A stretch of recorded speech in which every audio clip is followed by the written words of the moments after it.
पश्चिम जगत में एक लेखक कवि हुए थे, H.G. वेल्स। उस लेखक ने एक बहुत प्रसिद्ध कहानी लिखी थी जो कि 1911 में पब्लिश हुई थी। उस कहानी का शीर्षक था the country of the blind, अंधों का एक देश। उस कहानी में दिखाया है कि एक नवयुवक है जिसका नाम था नून यस। तो ये जो नवयुवक है एक दिन किसी एक अज्ञात पहाड़ी को ढूंढते ढूंढते पहाड़ी के उस ओर पहुंच जाता है और उस पहाड़ी के अंदर के पीछे जो एक वादी होती है उस वादी में पहुंच जाता है, एक वैली में। और वहां वो देखता है एक बस्ती है, एक गांव है, एक लोगों की नगरी है जो कि संसार से एकदम अलग थलग, संसार से एकदम मेन स्ट्रीम से कट। ऐसी जगह वो पहुंचता है जहां पर चारों ओर पर्वत होते हैं और बीच में वो गांव, और उस गांव में हर एक व्यक्ति अंधा होता है,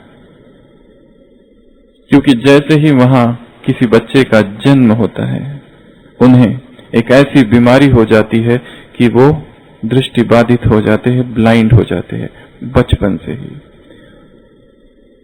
इस गांव के किसी व्यक्ति ने आज तक कभी प्रकाश न देखा था।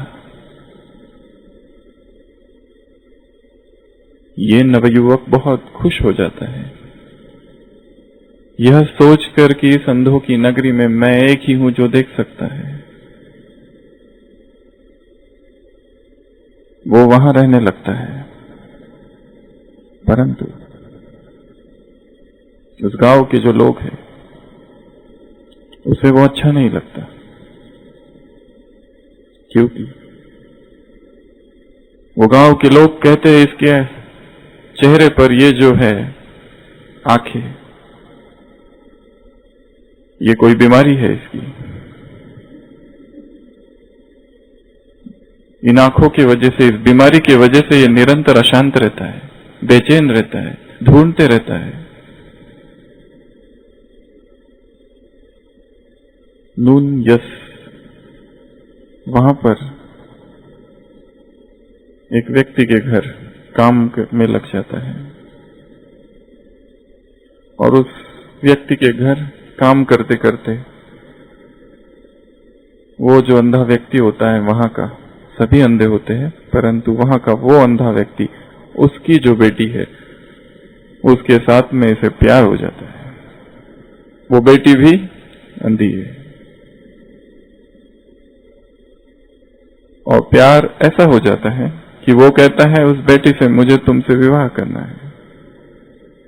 बेटी उसको समझाती है, विवाह तो तुम करोगे परंतु मेरा समाज तुम्हें स्वीकार नहीं करेगा, क्योंकि तुम्हारे चेहरे पर ये जो है आंखें, ये तुम्हें विक्षिप्त किए हुए है, पागल किए हुए है। तुम्हें इन आंखों को निकालना पड़ेगा। वो नहीं मानता, वो कहता है ऐसे कैसे निकाल दूं। कहानी में दिखाया है सारा गांव उसके विरोध में हो जाता है, परंतु उसका प्यार इतना गहरा होता है कि वो लास्ट में मान जाता है, ठीक है। तो सारे गांव वाले भी खुश हो जाते हैं, ये जो एक एबनॉर्मल है व्यक्ति यहां पर, इसको हम ठीक कर देंगे।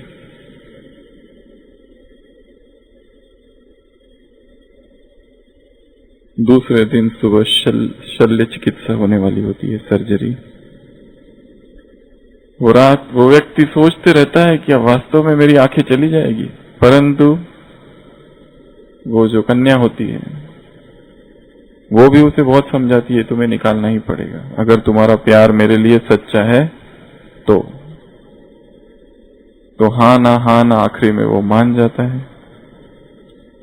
तो कहानी में दिखाया है जिस दिन उसकी आंखें निकालने वाले होते हैं उस दिन सुबह सुबह वह व्यक्ति पहाड़ी पर चढ़ता है और पहाड़ी से देखता है निसर्ग का वह सौंदर्य, सुनाई आती है उसे उन चिड़ियों की चहचहाट, देखता है उस सूर्य को, उस सूर्योदय को, देखता है क्षितिज को, आकाश को, बादलों को, निसर्ग को और निसर्ग के सौंदर्य को।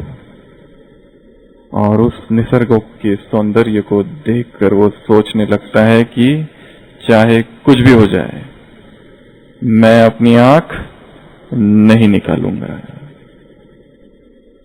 H.G. वेल्स ने यह कहानी यहीं पूरी की और उसमें कहा कि उसी दिन सुबह सुबह वह व्यक्ति वहां से भाग गया और वापस कभी उस वादी में, उस खाई में, उस वैली में कभी नहीं लौटा। उस कहानी को बहुत सारे लोगों ने बाद में थोड़ा चेंज किया।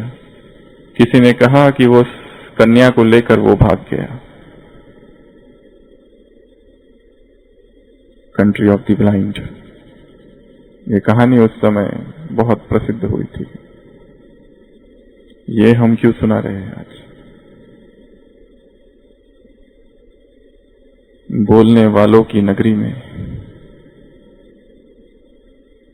यदि कोई न बोलने वाला पहुंच जाए तो उसे क्या समझा जाता है? एबनॉर्मल। कैसे भी करके उसे ठीक करना ही है। परंतु जिसने मौन का सूर्य देख लिया है और परंतु जिसने मौन का वो क्षितिज देख लिया है, मौन का वो आकाश देखा है और मौन के वो बादल देखे हैं और मौन का वो संगीत सुना है, मौन का वो माधुर्य, वो मधुरिमा, वो स्वीटनेस जिसने टेस्ट कर ली है, वो कभी भी बहकावे में नहीं आएगा। और जैसे वो व्यक्ति वहां से छूट जाता है वैसे ही इस आवाज की दुनिया से, स्वर की दुनिया से, साउंड की दुनिया से, नॉइज की दुनिया से, वार्तालाप की दुनिया से, वाद विवाद की दुनिया से ऐसा व्यक्ति छूट जाता है। तो आज जिस विषय पर हम चर्चा कर रहे हैं उसका नाम है चिंतन का सारांश। सारांश अर्थात सार, सारांश अर्थात रिजल्ट, सारांश अर्थात इसेंस।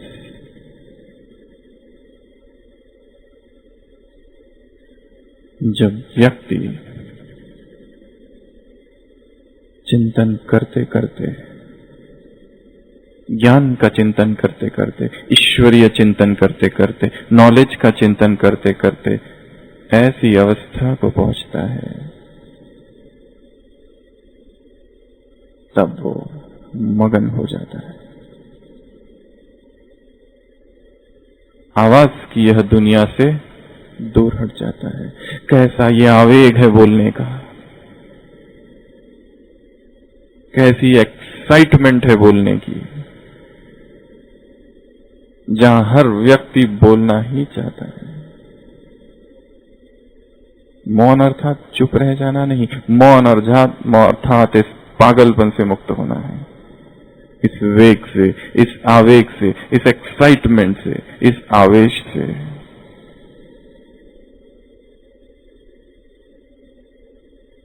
दो व्यक्ति बात कर रहे हैं, एक व्यक्ति सुन रहा है, दूसरा बोल रहा है, परंतु जो सुन रहा है वो वास्तव में नहीं सुन रहा है क्योंकि एक दूसरा वार्तालाप उसी के मन में चालू है।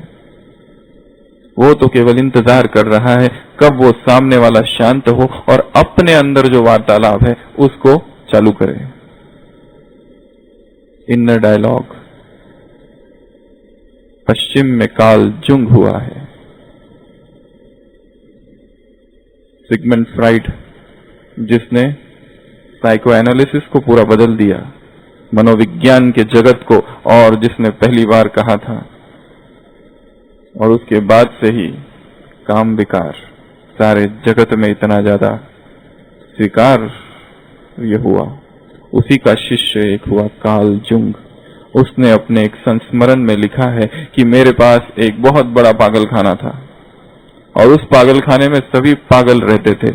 एक बार मैंने सोचा कि दो पागल आपस में क्या बात करते हैं, मुझे सुनना है। तो जहां पर पागल थे उनके एक कमरे के पास वो जाकर छिप कर बैठ गया और अंदर दो पागल बात कर रहे थे, जो कि वहां पर इलाज के लिए लाए गए थे। और उनकी बीमारी ये थी कि वो बहुत ज्यादा बात करते थे। तब बात करते थे जब कोई नहीं होता था, इसीलिए वहां लाए थे। हम में और उनमें बहुत अधिक भेद नहीं है। तो कार्ल जुंग ने उनकी बातें सुनी। वो दोनों बात कर रहे थे। एक बात करता था और जब पहला बात करता था दूसरा चुप रहता था। पूरी जब बात होती थी तभी दूसरा जो पागल था वो बात करना चालू करता था। ऐसी शिष्टता थी उनमें कि एक बात करता फिर दूसरा बात करता। जब दूसरा करता तो पहला शांत हो जाता, पूरी बात सुनता। पूरी बात पूरी हुई तो फिर वो बोलने लगता। परंतु उसने और एक बात देखी। उसने देखा कि जो वो बात कर रहे उसमें कोई तालमेल नहीं है। जहां बात पूरी हो रही है पहले की, दूसरा अपनी बात कहीं और से चालू कर रहा है,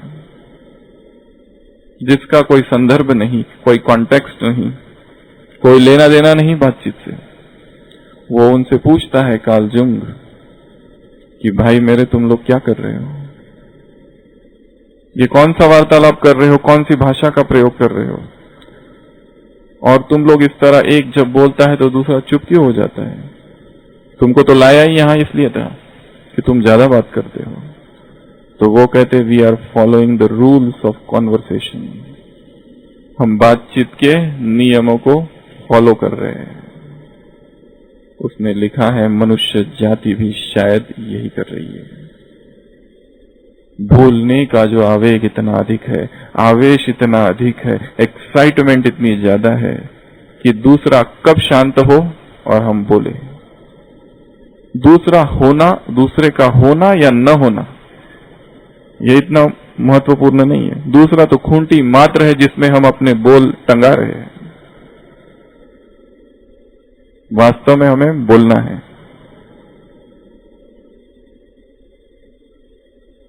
मौन इस सीजन की सबसे पहली मुरली याद है सभी को? 16 अक्टूबर 2016। मन के विषय में बाबा ने 4 बातें कही थी। मन की शांति, मन का मौन, मन की डांस, और चौथा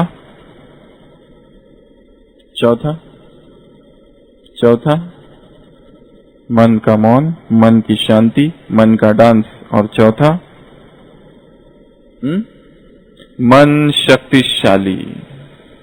1 मास के लिए होमवर्क दिया था बाबा ने, मन को शक्तिशाली बनाओ। 1 सप्ताह के लिए होमवर्क दिया था, मन का मौन।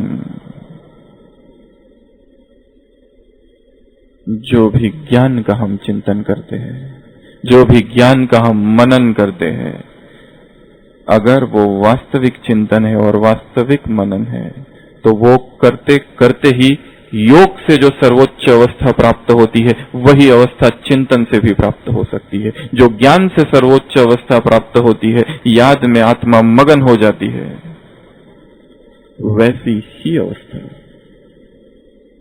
ज्ञान का चिंतन करते करते करते आत्मा को उपलब्ध हो सकती है। क्योंकि वो मनन इतना गहरा हो जाए कि वो मनन करते करते करते ही आत्मा उसमें जैसे डूब जाती है, मगन अवस्था आ जाती है, जैसे उसका अपना अस्तित्व जो है वो समाप्त हो जाता है। और ये जो अवस्था है ज्ञान की, ये और योग की समान है। जितना योग की तरफ हमारा ध्यान है, क्या उतना ही ज्ञान के चिंतन की तरफ हमारा ध्यान है? शायद नहीं। ज्ञान अर्थात हमारे लिए मुरली क्लास जाना, डायरी खोलना,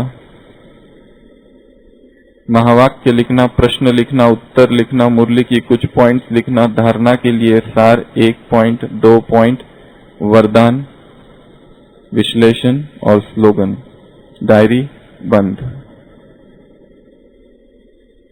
इसी को हमने ज्ञान की संज्ञा दी है। ज्ञान में चलने की भी संज्ञा यही है हमारी। शायद ऐसा नहीं है। क्या ज्ञान को हमने ऐसा समझा है जैसा वो है?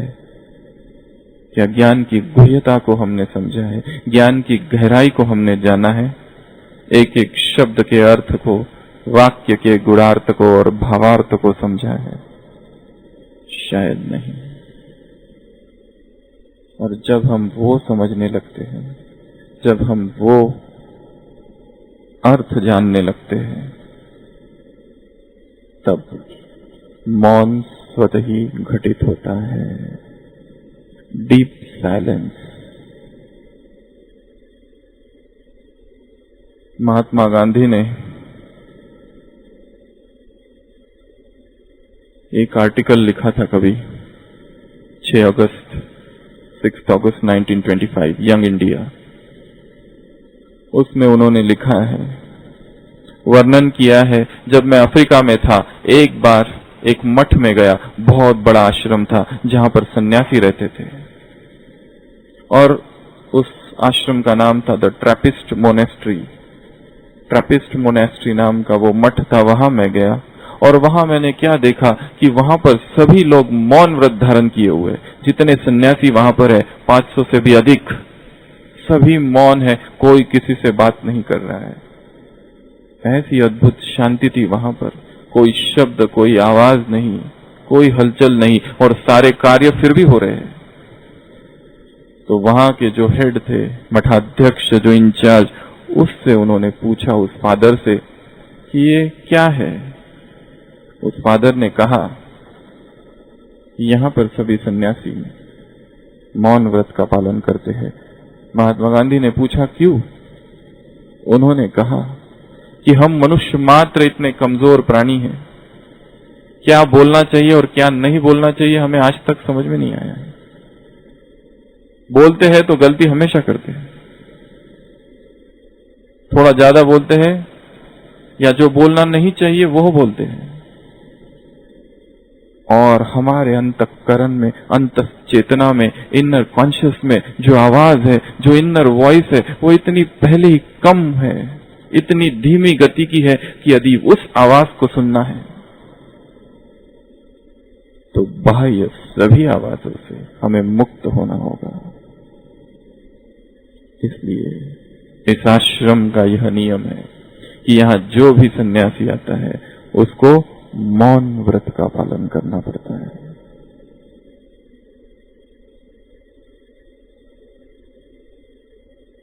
यदि हम अपनी दिनचर्या को देखें, सुबह से लेकर रात तक, जिसमें हम केवल बोल रहे हैं, बोल रहे हैं और बोल रहे हैं, कितनी ही हमारी शक्ति इस बोल के द्वारा व्यय हो रही है। हम शब्द को बाहर फेंक रहे हैं। क्या ऐसा हो सकता है?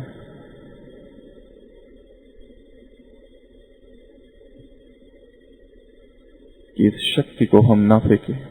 क्या ऐसा हो सकता है कि वाणी शांत हो जाए? क्या ऐसा हो सकता है कि मुख के बोल शांत हो जाए और धीरे धीरे हम मन के मौन की ओर चले? क्या ऐसा हो सकता है कि मन का मौन हो जाए और फिर मुख का भी मौन हो जाए, एक से दूसरे की तरफ और दूसरे से पहले की तरफ? क्या ऐसा हो सकता है?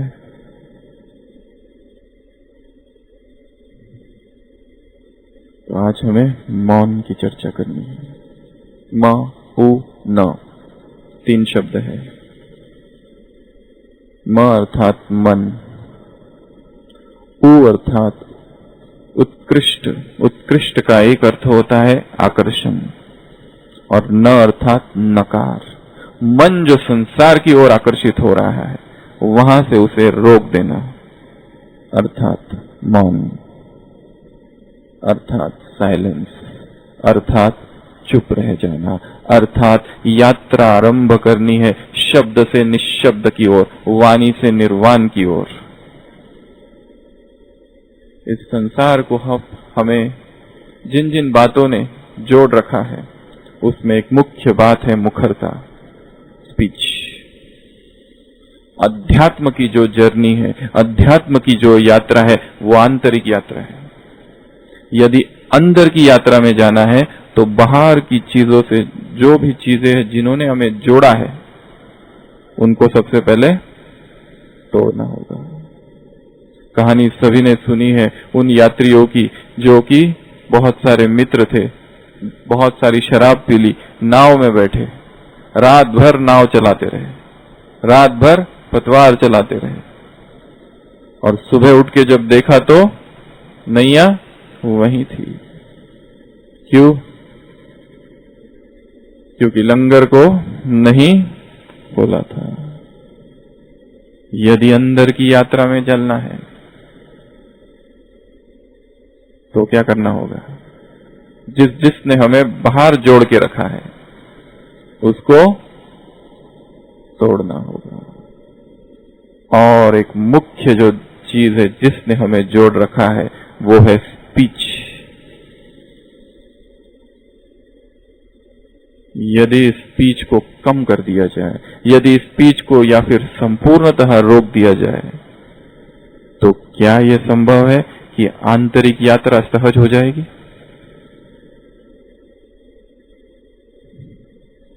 उसी महात्मा गांधी के एक आर्टिकल में आगे एक जगह लिखा है, desire to exaggerate, proneness to exaggerate, to suppress or modify the truth is natural weakness of man and silence is necessary to surmount it। लिखा है कि मनुष्य की एक प्राकृतिक, एक कुदरती कमजोरी है कि वो सत्य को या तो दबाता है, बदलता है, या उसको बढ़ा चढ़कर बताता है। इस एक कमजोरी से यदि मुक्त होना है तो उसके लिए मौन की आवश्यकता है, साइलेंस की आवश्यकता है। तो क्या हम चुप हो जाएं, सारे दिन भर बोले ही नहीं, ये इसका अर्थ है? नहीं। पहले हम मौन के प्रकार को समझेंगे। एक तो प्रकार बता दिया मन का मौन और दूसरा वाणी का मौन।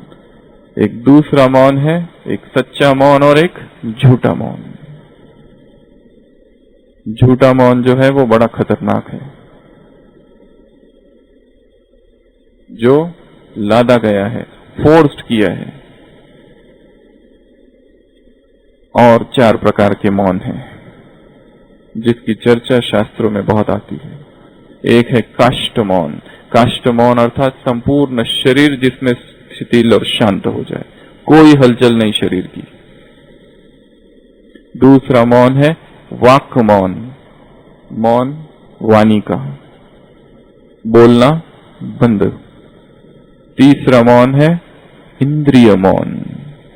इंद्रिया भाग रही है, आंखें देखना चाहती है, कान सुनना चाहते हैं, जिह्वा स्वाद लेना चाहती है हर एक चीज का टेस्ट, नाक सूंघना चाहता है, हाथ स्पर्श करना चाहता है, रूप स्पर्श शब्द गंध, रस रूप शब्द स्पर्श गंध, 5 सेंसेस खींच रहे हैं। इंद्रिय मौन तीसरा, इन इंद्रियों का मौन। और चौथा कहा है सुषुप्ति मौन। सुषुप्ति मौन अर्थात मन की जो वृत्तियां है,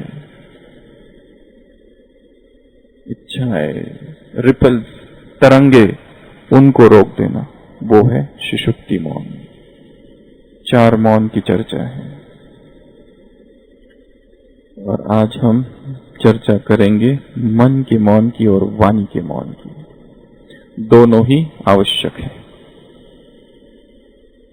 मन के मौन तक पहुंचना है तो वाणी का मौन अधिक आवश्यक है। क्यों? सुबह से लेकर रात तक ये देखो हम क्या क्या बोल रहे हैं। जगदीश भाई जी ने एक आर्टिकल लिखा है जिसमें लिखा है कि एक व्यक्ति ने जितना आज तक बोला है वो सारा यदि लिखा जाए और उसकी किताबें बनाई जाए तो ओम शांति भवन भी कम पड़ेगा, इतना हम बोल रहे हैं।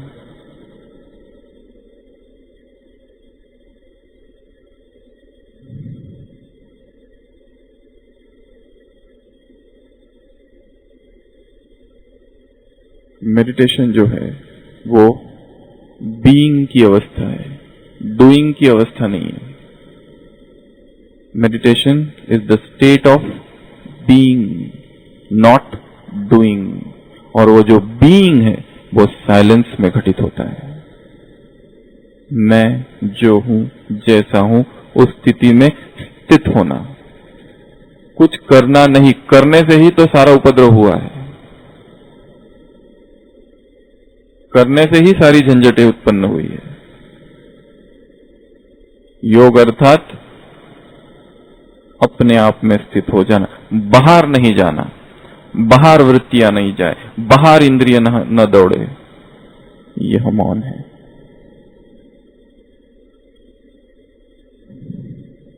चीन का एक सम्राट था जिसके मन में यह इच्छा उत्पन्न हुई थी कि वहां पर एक बहुत जो बड़ा मठ है, ज़ेन मोनेस्ट्री, वहां जाऊं और वहां पर ये लोग क्या करते ये देखूं। वो जाता है वहां पर सम्राट, और वहां का जो मठाध्यक्ष होता है ज़ेन मास्टर बांकेई, उससे मिलता है और बांकेई से कहता है कि मुझे अपने मठ की हर एक चीज बताओ। इतना बड़ा वो आश्रम, 5000 से ज्यादा वहां पर तपस्वी और योगी और सन्यासी रहते थे। तो वो बांके उन्हें ले जाता है और दिखाता है ये भोजन का गृह है, यहाँ पर सन्यासियों के लिए भोजन बनाया जाता है। फिर आगे बढ़ता है, कहता है यहाँ वो स्नान करते हैं, परंतु बीच में बहुत बड़ा एक भवन बना होता है, एक मंदिर के आकार का, खुला। राजा बार बार पूछता है यहाँ तुम लोग क्या करते हो, तो वो ध्यान नहीं देता है। और फिर आगे बढ़ता है, फिर बताता है यहाँ ये लोग सोते हैं, यहाँ ये लोग प्रार्थना करते हैं। फिर आगे बढ़ता है, फिर राजा पूछता है वो बादशाह, ये जो बीच में जो स्थान बना है वहां तुम क्या करते हो, वो बिल्कुल ध्यान नहीं देता है। फिर आगे बढ़ते हुए मैदान दिखाता है, बगीचा दिखाता है और सारी चीजें दिखाता है, वो एक स्थान नहीं दिखाता जो बीच में बना हुआ है, मंदिर के आकार का, स्वर्ण जड़ित। आखिर राजा परेशान हो जाता है और जब वापस लौटने की बारी आती है और अपनी बगिया पर बैठता है, बग्गी पर, तो वो पूछता है तुमने सब बताया, ये क्यों नहीं बताया, मैं ये जानने के लिए आया यहां तक। तो वो कहता है मैं कैसे बताऊं, आपने मुझे बहुत मुश्किल में डाल दिया, क्योंकि ये जो स्थान जो बीच में बना है वहां हम कुछ करते नहीं है, वो न करने का स्थान है, वो हमारा मेडिटेशन हॉल है, ध्यान कक्ष है, जहां हम कुछ न करने में, अर्थात जो हम हैं, art of state of being, उसमें हम स्थित होते हैं। तो मैं किन शब्दों में बताऊं कि वहां अगर ये कहता हूं कि हम ध्यान करते हैं तो ध्यान करने की चीज नहीं है, वो तो स्वतः होने वाली चीज है। जो भी शब्दों में कहूं वो सब गलत होगा। इसके लिए meditation is an art of being, not doing. Doing से ही तो सारी झंझट खड़ी हुई है। इसलिए मौन अर्थात स्व में स्थित हो जाना। मौन अर्थात न बोलना नहीं है, परंतु बोलने की जो उत्कट इंटेंस डिजायर है उससे मुक्त हो जाना। जिद करना और सिद्ध करना, उससे मुक्त हो जाना मौन की अवस्था है। तो हम बात कर रहे थे सुबह से लेकर रात तक हम जो कुछ बोल रहे हैं, यदि हमें वास्तव में मौन के इस सौंदर्य को, मौन के इस मधुरता का टेस्ट करना है, तो सबसे पहले तो उन नुकसानों को निकालना पड़ेगा जो कि बोलने से होते हैं।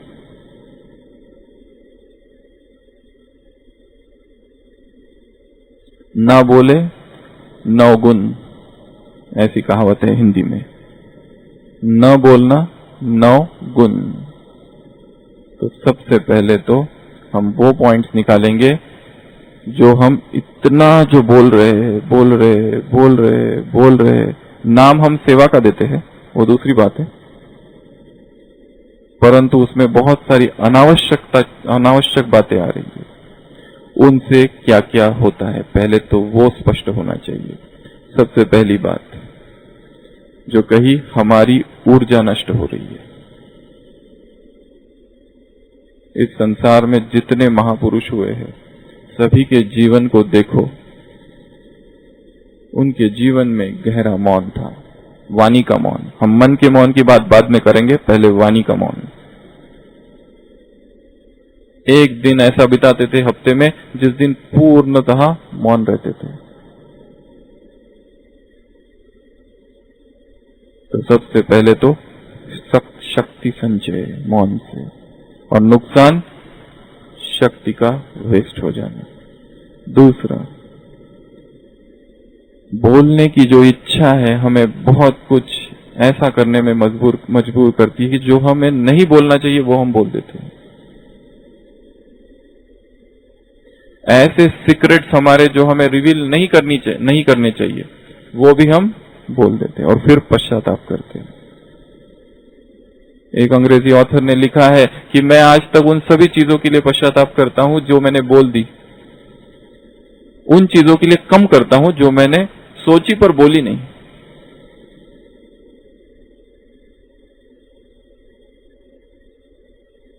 तो एक तो शक्ति, दूसरा व्यर्थ, तीसरा अनावश्यक बोल, चौथा वेस्ट में इंटरेस्ट डेवलप हो जाता है बोलते बोलते।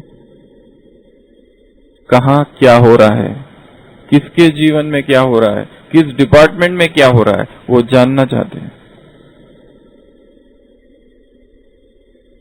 द्वेष, ईर्ष्या,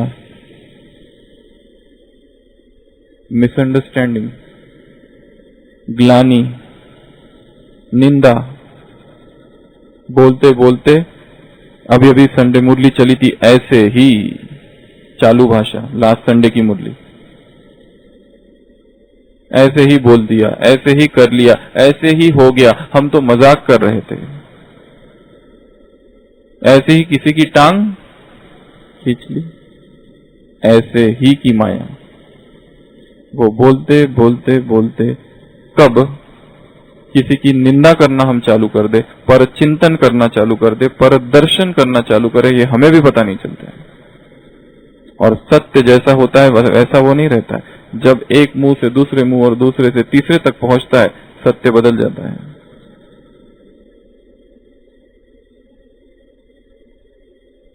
और न चाहते हुए भी किसी की निंदा हमसे हो जाती है, किसी की ग्लानि, किसी पर दोषारोपण,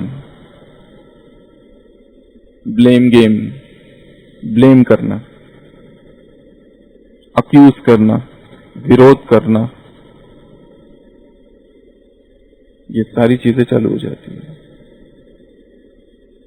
और एक चीज, पीछे जो है मस्तिष्क की एनर्जी भी उससे कम होती है, ब्रेन की एनर्जी। बहुत बड़े इस पर रिसर्च हुए हैं, university of California and Los Angeles. अभी अभी एक रिसर्च निकाला था साइलेंस पर। उसमें उन्होंने कहा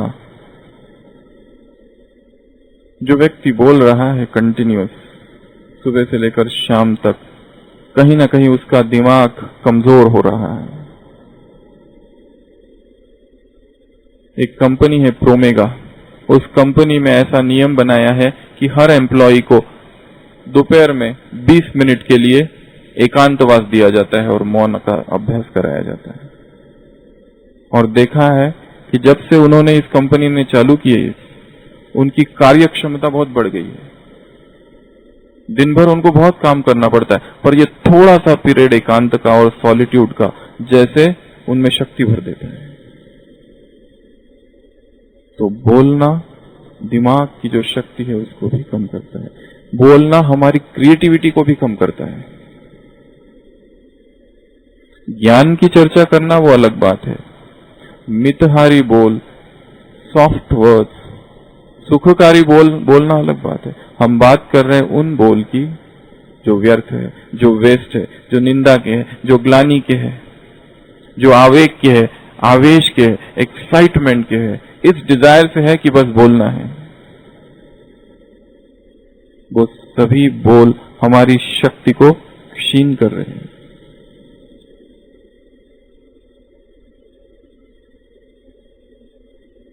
साथ साथ हम वो भी बातें बताएंगे मौन से क्या होता है। फिर मौन से हमारी संवेदनशीलता बढ़ती है, सेंसिटिविटी, दूसरा क्या कहना चाहता है, दूसरों के क्या भाव है, वो हम समझ पाते हैं।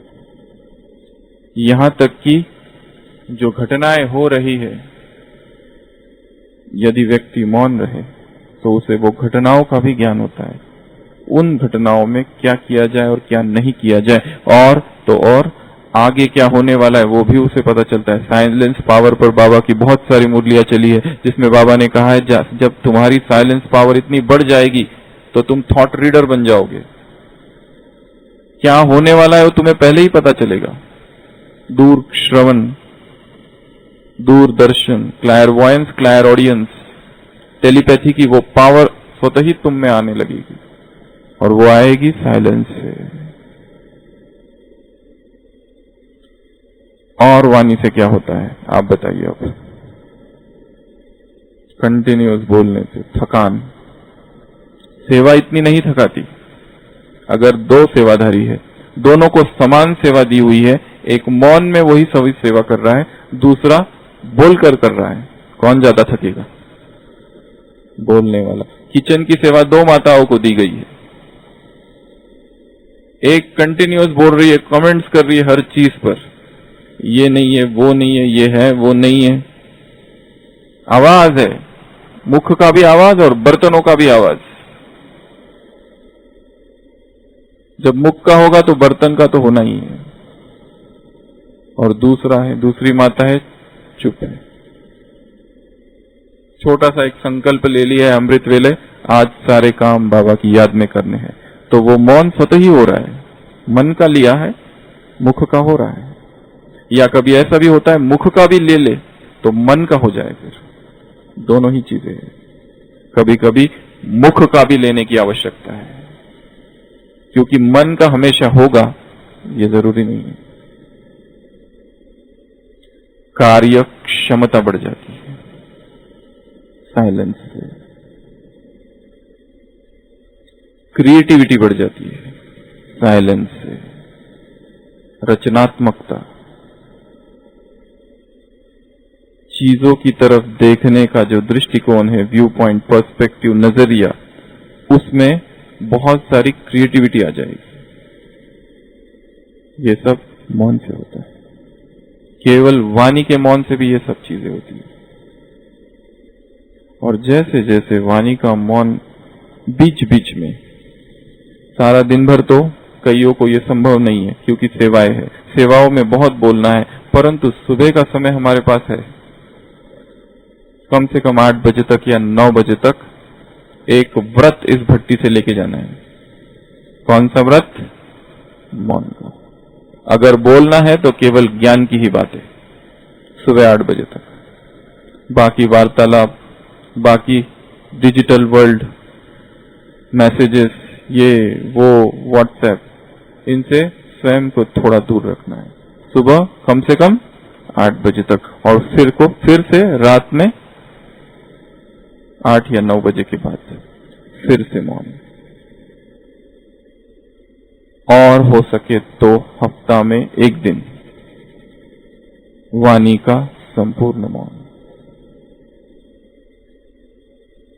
अपने आप को देखना है कि मैं कहां कहां व्यर्थ बोलता हूं, वो कौन सी कंपनी है, कौन से वो लोग हैं कि जिनके संग में जाते ही व्यर्थ चालू होता है, उसको स्टॉप करना है।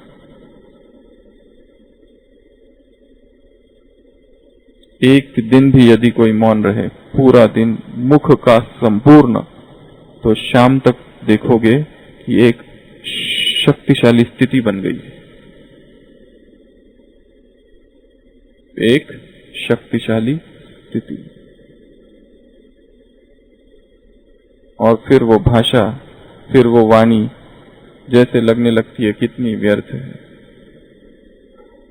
मौन की एक परिभाषा ये भी है कि मौन में शब्द निकले, हम ये नहीं कह रहे कि चुप ये मौन है। मौन की एक परिभाषा एक ये भी है कि यदि ये सर्कल है, इस सर्कल के बीच में मौन, और जो परिधि है, जो सरकमफरेंस है, वो कर्म है और शब्द है। तो जो कर्म है और जो शब्द है वो भी मौन से ही निकले। यदि मौन गहरा है तो मौन अर्थात आत्मचिंतन, मौन अर्थात स्वचिंतन, मौन अर्थात सेल्फ एनालिसिस, मौन अर्थात कार्य कर रहे परंतु अंतर्मुखी, मौन अर्थात एकांत, मौन अर्थात आत्ममूल्यांकन, मौन अर्थात सेल्फ एनालिसिस, सेल्फ अकाउंटिंग। बाह्य जगत को बहुत देखा, अब अपने आप को देखना है। स्वचिंतन मौन, स्वदर्शन मौन, और ये अवस्था कर्म में रहे तो वो वास्तविक मौन है। सुबह तो सहज हो जाएगा, शाम को भी हो जाएगा, परंतु जो ड्यूटी आवर्स है, ऑफिस के टाइम है, या जिनमें हम दूसरों के साथ संपर्क में आते हैं, वो संपर्क में आना तो चल रहा है परंतु फिर भी साथ साथ मौन हो रहा है। क्या ऐसी अवस्था आ सकती है? अगर ऐसी आए तो वही वास्तविक मौन है। शब्द बोल रहे परंतु शब्द में पावर है, शब्द बोल रहे परंतु शब्द जो है वो मौन से निकल रहे हैं। वाक्य में शक्ति है, दो वाक्य के बीच में जो अंतराल है, उस अंतराल में भी शक्ति है।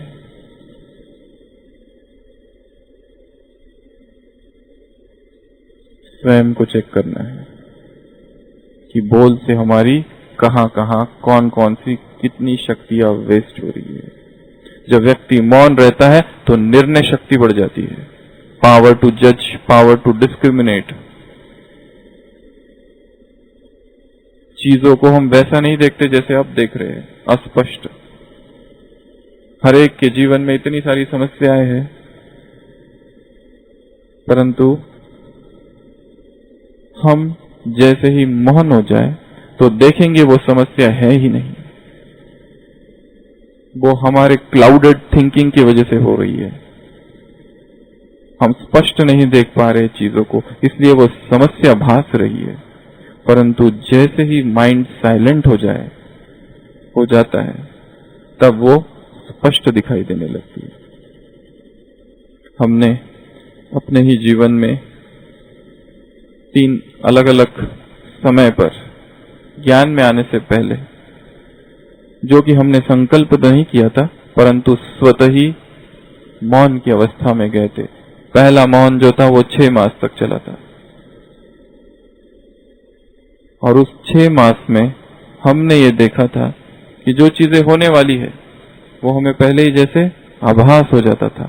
हम ये नहीं कह रहे कि वो हम कोई अध्यात्म की साधना कर रहे थे, वो स्वतः ही हुआ था कुछ और कारणों से, परंतु वो एक खोज थी ईश्वर की, उस वजह से वो मौन हुआ तो था, और उस मौन से स्वतः ही शक्तियां जमा हो गई थी। हम कहेंगे कि वो जो मौन किया था तब, वो अब तक चल रहा है, उसकी पावर। वो वाणी का मौन था, संपूर्ण मौन, एक शब्द भी हमें याद है शायद मुंह से ना निकला हो। और जो शक्ति का हमने तब अनुभव किया था, जो आवाजें हमने सुनी थी प्रकृति की, जो कि मनुष्य प्रकृति से कितना दूर हो चुका है, उसे प्रकृति की आवाजें सुनाई नहीं देती, वो आत्मा में पावर भर देती है। और ऐसी अवस्था में यदि ज्ञान का चिंतन किया जाए तो स्थिति स्वतः ही मगन हो जाती है। और ऐसी अवस्था में यदि योग कोई करे तो वो योग इतना शक्तिशाली होगा कि देह का, इस देह के जगत का कोई प्रभाव हम पर नहीं पड़ेगा। अशरीरी अवस्था का अनुभव उसी मौन की अवस्था में घटित होता है।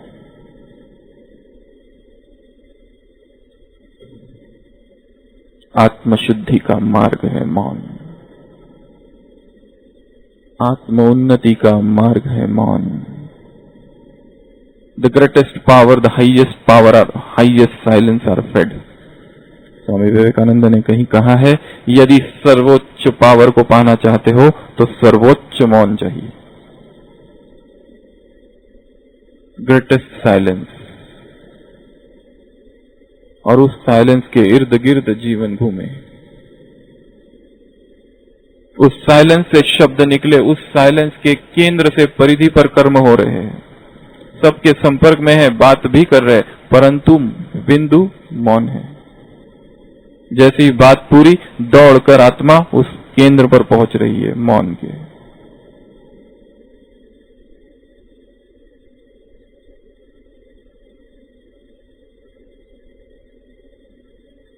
सबसे पहले ये चेक करना है कि मेरे जीवन में वाणी ने क्या क्या नुकसान कर दिए हैं, मेरे डैमेजेस। यदि उन जीवन में हुई घटनाओं को देखो और सोचो कि इस अवस्था में मैं अगर न बोलता तो क्या होता, और बोलने से क्या होगा। झूठा आरोप लगे और कोई चुप है तो क्या होता है, और झूठा आरोप लगे और कोई स्वयं को डिफेंड करे, सिद्ध करे तो क्या होता है। चेक करो स्वयं को। तो एक है वाणी का मौन, वो करते ही अद्भुत शक्ति आने लगती है। दूसरा है फिर मन का, जिसमें मन इतना शांत हो जाए, मन इतना आत्म केंद्रित हो जाए, उस शांति स्वरूप में इतना टिक जाए कि स्वतः ही मुख शांत हो जाता है। बाबा ने हमेशा मन के मौन की बात की है।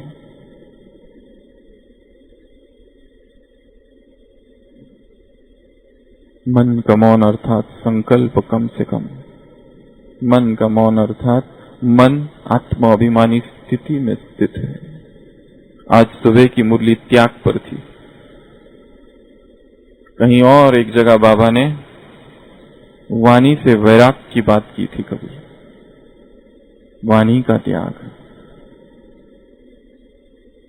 संकल्पों का जो आंदोलन, संकल्पों की जो एक्साइटमेंट, संकल्पों की जो ट्रैफिक, जो क्राउड, जो भीड़ अंदर है, वो उसको शांत कर देना, वो मन का मौन है।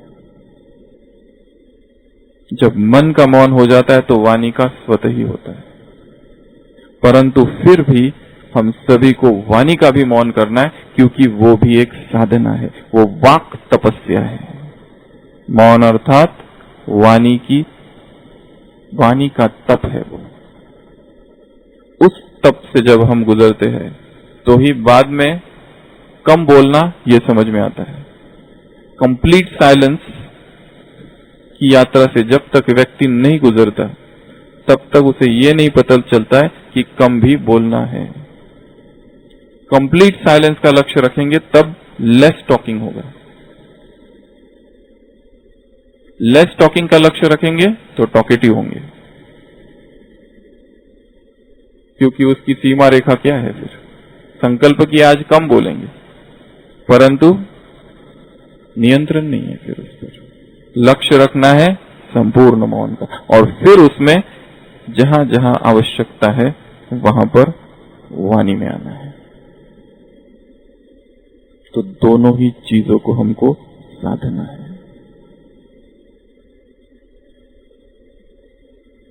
हमने बात की थी झूठे मौन की। जैसे कोई जबरदस्ती अगर कोई मौन करे और जबरदस्ती दबाए, जहां दमन करे, वहां पर कुछ और हो सकता है। फिर वहां पर मौन नहीं चाहिए।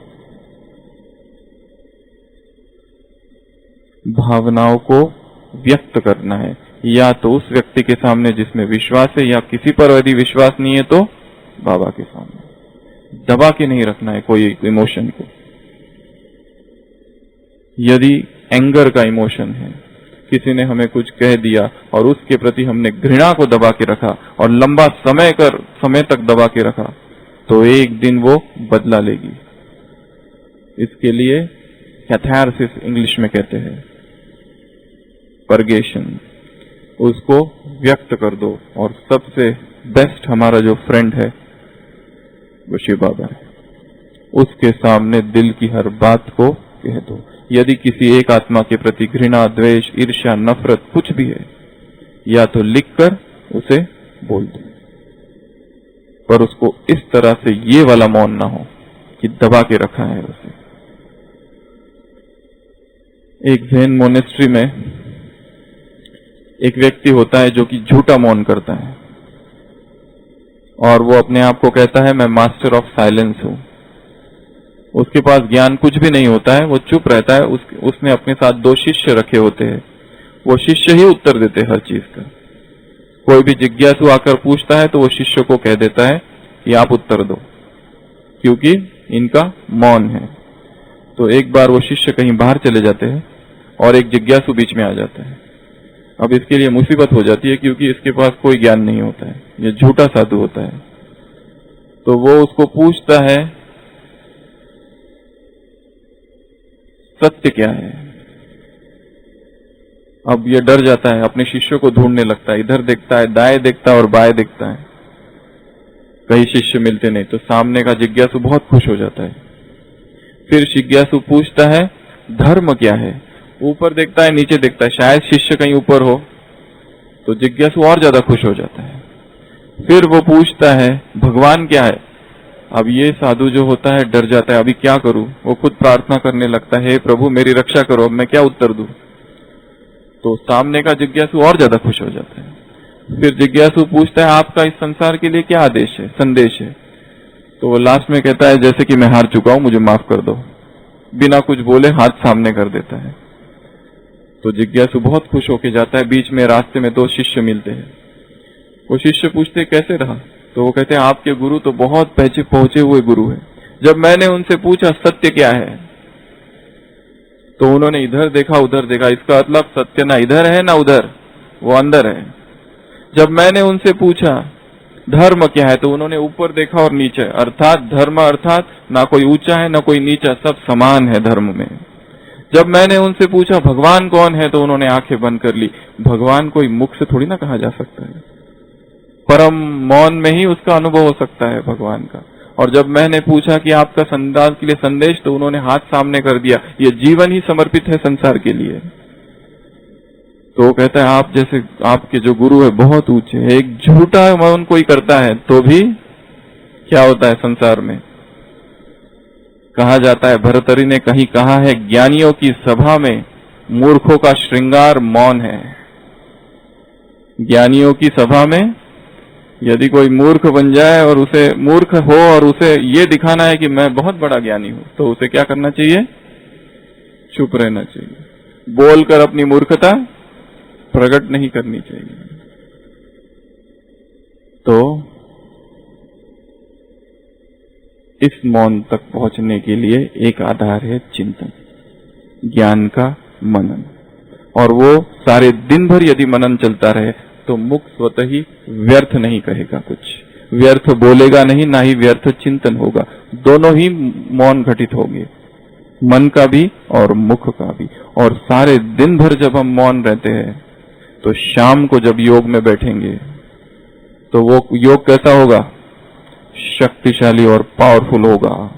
अमृत वेला जब योग में बैठेंगे तो बाबा से समीपता का अनुभव होगा, सामीप्य का अनुभव होगा, वो इंटीमेसी का अनुभव होगा कि वो मेरे साथ है। अभी हम दिन भर में देखेंगे बाबा के कमरे में बैठते, याद करते, बाबा की ही सेवा करते, फिर भी हमने देखा कि एक अनुभव ऐसा होता है कि हम बाबा से जैसे दूर है कहीं। एक ही कारण है उसका, मुख बाह्यमुखी है, बाह्यगामी है। यदि इस मुख को रोक लिया जाए और फिर भी उस मौन की अवस्था में सारे कर्म किए जाए तो याद भी शक्तिशाली होगी, मन का भी मौन होगा, कार्य भी अच्छे से होगा, कार्य में क्रिएटिविटी भी होगी, कार्य क्षमता भी बढ़ेगी और हमको शक्तिशाली अनुभव होगा। शाम को जब हम बैठेंगे तो बाबा से समीपता, सुबह बैठेंगे तो बहुत समीप अनुभव होगा। तो इस भट्टी से सभी कौन सा पाठ पढ़कर जाएंगे? मौन का, मन का मौन और मुख का मौन। थोड़ी बातें हमने की, समय पूरा हो रहा है। इस पर हर एक स्वयं चिंतन करे कि मैं क्या क्या व्यर्थ बोलता हूं, क्या उस व्यर्थ को बोलने की योजना कैसे बनाऊं। वो प्लानिंग यहां बनाकर जानी है। वहां क्या करना है, सेंटर पर क्या करना है, घर पे क्या करना है, ऑफिस में क्या करना है, उसकी प्लानिंग कहां बनानी है? यहां। ऐसे वो कौन से व्यक्ति है कि जिनके संपर्क में जाते ही व्यर्थ निकलने लगता है, उनसे थोड़ा दूर। ऐसा वो कौन सा स्थान है, ऐसे वो कौन से टॉपिक्स है, सब्जेक्ट्स है, विषय है कि जिनकी चर्चा आते ही, वैसे किस व्यक्ति की चर्चा आते ही मुख बोलना चालू कर देता है। कुछ संयम नहीं रहता है, नियंत्रण नहीं रहता है। वो कौन सी अनियंत्रण करने वाली वस्तुएं, चीजें, उत्तेजनाएं हैं, उनका चिंतन यहां बैठकर करना है। यहां मधुबन की इस पावन भूमि पर, इस मौन की भूमि पर, इस मधुर भूमि पर उसकी प्लानिंग करनी है और फिर यहां से जाना है इस मौन की खुशबू संसार में बिखेरने के लिए। ओम शांति। ओम शांति। ओम शांति का महामंत्र हमें मौन में केंद्रित कर देता है और जब हम इस मौन की प्रारंभिक स्थिति स्वयं की चेतना में केंद्रित होते हैं तो जो डॉक्टर साहब ने हमें बताया, भ्राता सचिन जी ने बताया कि शब्द और कर्म उस मौन की प्रतिध्वनि ही होते हैं, कुशल और श्रेष्ठ होते हैं। ऐसा संकल्प इस भट्टी से हम सब लेकर जा रहे हैं। ये सिर्फ उनकी क्लास नहीं, ये उनका जीवन है। आज ही जब मैं क्लास में आने से पहले भ्राता जी का परिचय जानना चाह रही थी तो उन्होंने 2 ही लाइन मुझे बताई। ये उनकी मौन की व्यवहारिक स्थिति है। शब्द शक्ति है तो मन उस शक्ति का निर्माता है, मौन उस शक्ति में प्राण भरने वाला है। तो ऐसा हम सब संकल्प लेते हुए कि हम अपनी प्यारे बाबा की दी हुई इस आंतरिक ऊर्जा को विकसित करने के लिए, सुगंधित करने के लिए, रचनात्मक बनाने के लिए, श्रेष्ठ बनाने के लिए हम प्रातः और सायं तो विशेष योग में मौन में रहेंगे, लेकिन शब्दों और कर्म में भी अपनी डूइंग की शक्ति के मौन का प्रयोग करेंगे। ऐसा संकल्प लेते हुए हम भ्राता जी के इस अनुभव युक्त सारगर्भित मौन का चिंतन का सारांश मौन, इसके लिए शुक्रिया करते हैं कि हम ये प्लान करेंगे, इसको पालन करेंगे और अपनी मौन की शक्ति से प्यारे बाबा की प्रत्यक्षता को करेंगे। थैंक यू भ्राता जी। ओम शांति।